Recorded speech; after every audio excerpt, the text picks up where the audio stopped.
Let's start by saying the following. Hashem is some ununderstandable entity to us. Hashem is beyond us. Okay, doesn't that mean we can just stop talking about him then? He's completely beyond us. But we're not beyond ourselves. We know what humans are. There's two ways basically to communicate with human beings.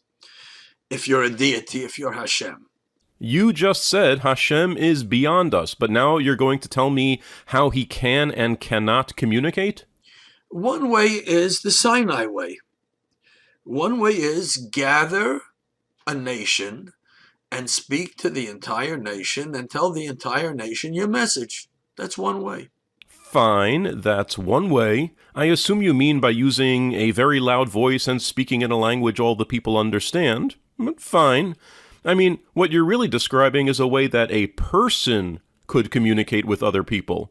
Since you said that God is beyond us, you don't really know whether God could communicate that way or not.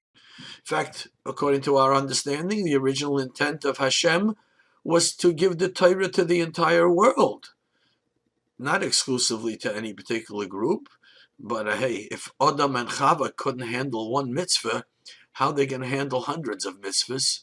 Hard to imagine they could have done much worse than the Israelites did. At least Adam and Eve weren't worshipping Baal and Asherah all the time. So the Torah waited until the time when there'd be some major group of people that would be on a spiritual level and on a level capable of doing Torah and keeping Torah. But they weren't, were they? They couldn't even get past step one, I am your God. That happened to the Jewish people outside of Egypt by Har Sinai, Vayichan Sham Yisrael. The whole nation gathered, like one person with one heart. Okay, that's a claim. Where's the evidence? You were going to provide evidence. What the class is going to focus on is actually clear and logical evidence that this has happened.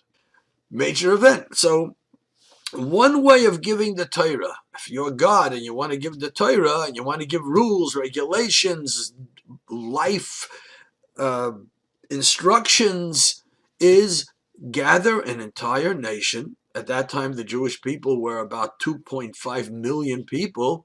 Evidence?